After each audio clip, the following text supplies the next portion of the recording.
Hello there, I'm Scotty. You're not. Welcome back to Dis-Cember. And today we're looking at That Darn Cat. No, not this one. I already did this one. That's the good one. That's the classic. Well, we're looking at That Darn Cat from 1997.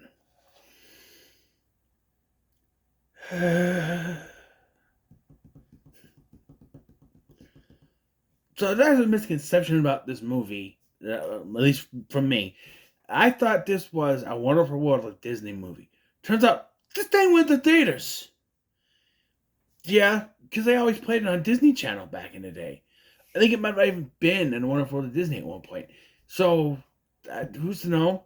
Because they did all those other direct to TV remakes like Pewter Wore Tennis Shoes, Freaky Friday, The Love Bug, which is not really a remake but a sequel, whatever. Escape to Witch Mountain. Uh, um, Barefoot Executive. Yes, they did a remake of that. Shaggy Dog. Yeah, I just found out about the Barefoot Executive this year, so I don't know. And then there's this one. The only one of those that went to theaters besides 101 Dalmatians. But we'll talk about that some other time. I didn't have time to do. I would have done 101 Dalmatians, heavyweights. There was other ones I could have done, but I had to choose 6. This is what you get. Why this one? Because I had to see it for myself. And now that I saw it, I wish I didn't. So it's basically the same plot ish.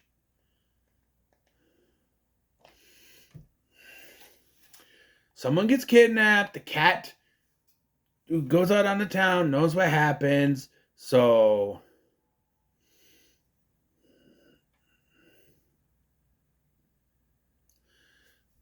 they have to. She calls the FBI. They have to follow the cat around. That thing.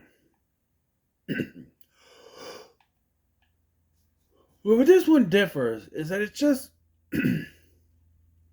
stupid. There's so many things that they changed from the original, which they said about remakes nowadays, but they changed a lot. There's no sister. You have the parents instead. There's no sister. There's no dude that hangs a duck in his kitchen for no reason. There's none of that. There's no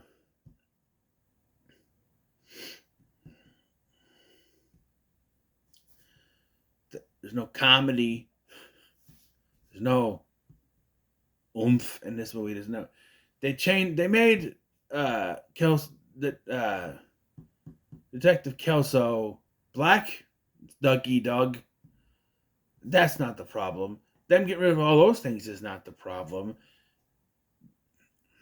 The big problem is the one thing the one very important thing they got rid of. Canoe. There is no canoe. Best thing in the original movie, and they didn't even try to replicate it, which could be seen as a thing. But instead of one goofy guy, they got a bunch of goofy guys and made Kelso even goofier than he was. The one quirk in the original is that he was allergic to the cats, and they kind of do that here, but not really.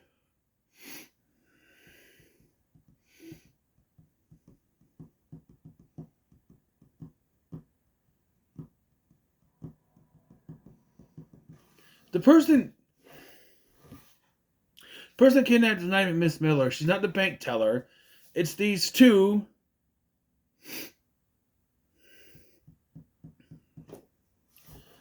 who they want to kidnap Mrs. Flint, this rich guy's wife, which the rich guy, Mr. Flint, is played by Dean Jones, and the only returning actor in this movie, but he plays Mr. Flint. You know, if Dean Jones can play Jim Douglas in the remake of The Love Bug and make it a sequel, why don't we have Dean Jones play? Now he's Zeke Kelso, but he's now the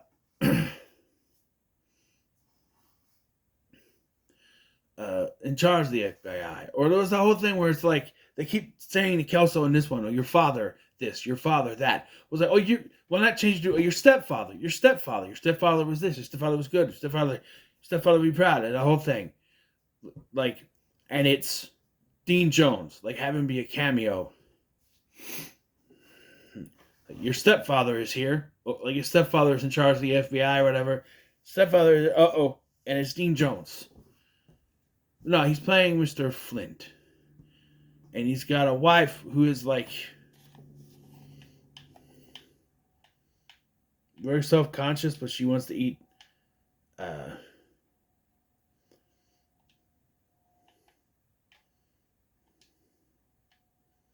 wings. That's right. The lady who plays Ma, the Ma and Pa, they own this ice cream shop, and they're obviously the bad guys. Um, yeah, they're obviously the kidnappers. Because like there's a whole thing at the beginning where like they have this voice changers, but it's obviously Peter Boyle. So you know who it's going to be the entire movie. It's like what? And they kidnap the maid instead of the wife, but they're still holding her for ransom for some reason. And they didn't even, it's not like they're going to get rid of her like Miss Miller in the original. You know, that one, they were like, it's unloading time. They were going to blow her away. They were going to kill her. Here it's like, you give us money, Why? Because they blew it out in Vegas, we find out. Yeah. There's so much filler in this. Like, in the original, when they followed DC around, it was for comedy. But there's no comedy, do you? There's slapstick stuff, followed by too much red herringness with all the people in the town that you know, especially since you already know that it's Ma and Pa, that you are not swayed by any of this red herringness and all this goofiness. There's a subplot where this dude is trying to sabotage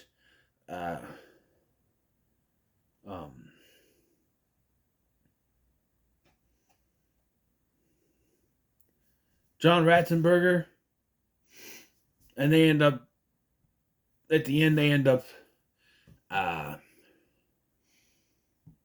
opening a garage together so they can make money together.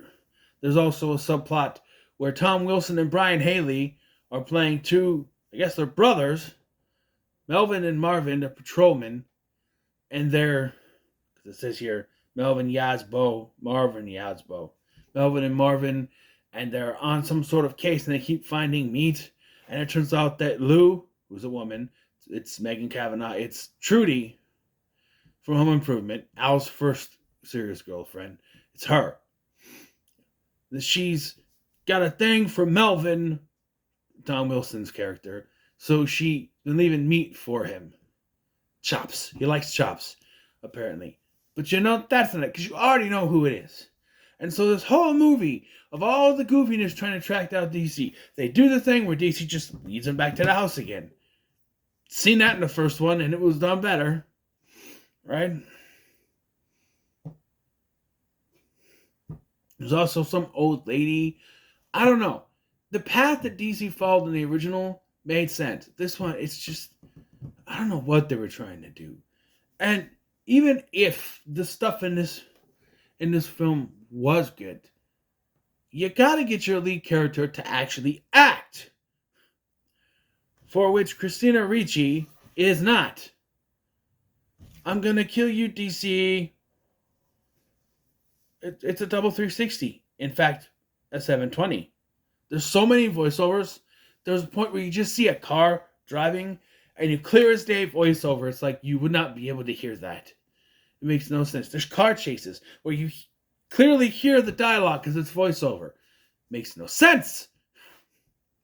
And she doesn't care. Her whole performance is, oh my God. Her whole performance is the goth kids from South Park. This is pain. This is only pain. That's it. That's her performance in this movie. There's no performance. Dougie Doug is trying something, I mean, I'm quoting this from Nostalgia Critic and Cinema Snob, where it's like he was trying to do something serious, but they told him to be goofy. So because he was forced to do goofy, it doesn't work. Like the whole point after, well, they do the thing where Patty figures out she tracks down where the housekeeper is and finds her, turns around and goes, "It's you." And it's supposed to be, "Oh, who is it? We already know who it is because you didn't disguise the voice right. We know it's Ma and Pa. We know it's Peter Boyle, okay? And Rebecca Shaw, or the lady from Wings. We know it's them, okay?"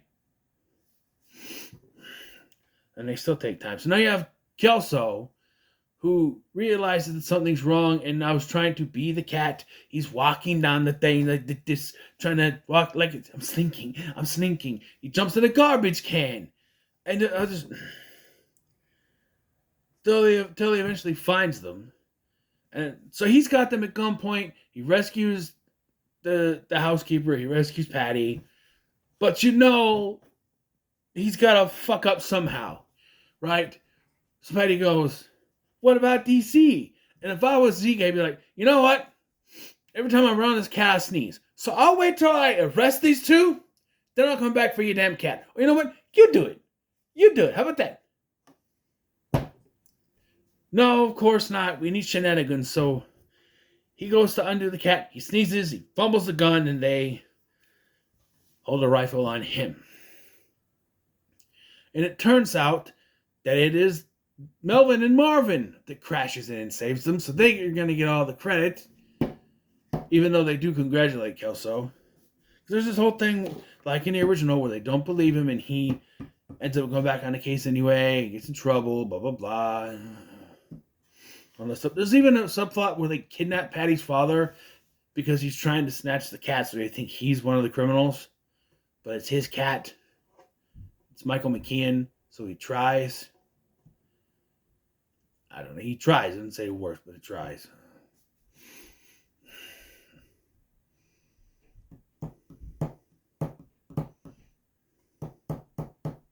Mark Christopher Lawrence, Rollo.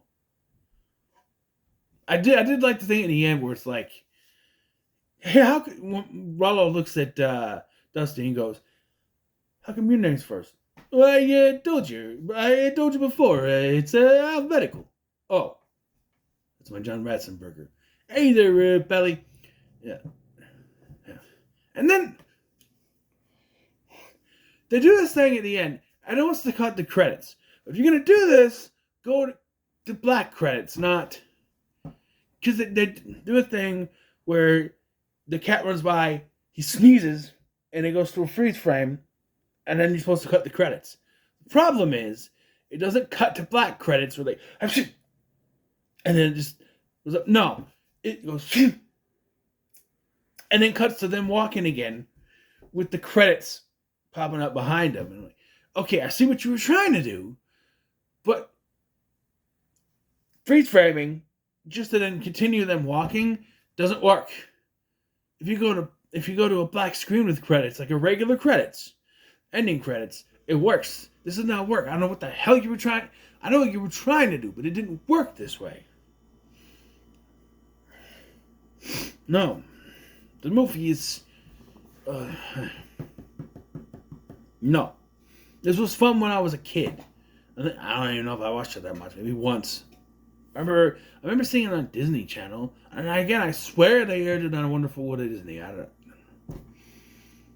don't know, but I remember this being all over the place back in the day, where it was like, okay, to the point that this was the one I remembered, and then once I checked this out at the library, I'm like, oh, this is the original, and it's a good movie. Watch this one. Don't watch the remake. This is a Disney classic, ladies and gentlemen. One of my personal favorites. That darn cat. Oh yeah, by the way, you remember that nice song?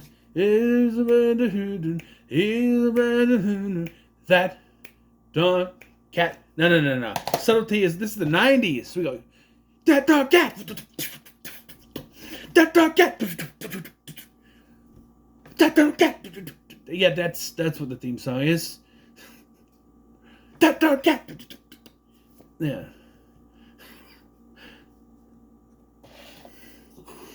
Yeah. That's what it is.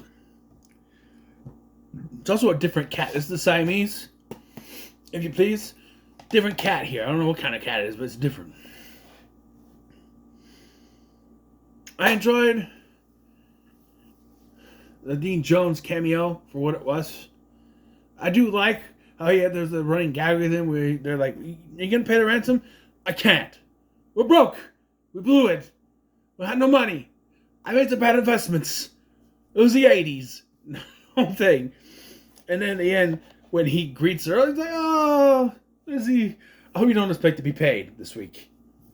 Okay, I like that. He's funny. Because he knows what he's doing.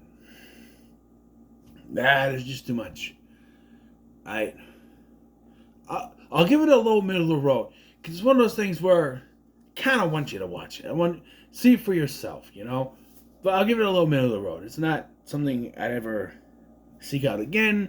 And again, this one I showed my son. I don't know if I'll show him this one. I'll be like, "Hey, you know that movie, but that darn cat, go? Yeah. Another made a remake in 1997. They did? Yeah, it's not good. Want to watch it?"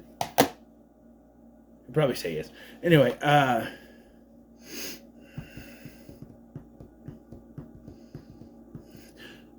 yeah. So, what are your thoughts on That Darn Cat 1997? Let me know in the comments below. Like, share, and subscribe. Thank you for watching. I'm Sky, and I'll see you in the next one.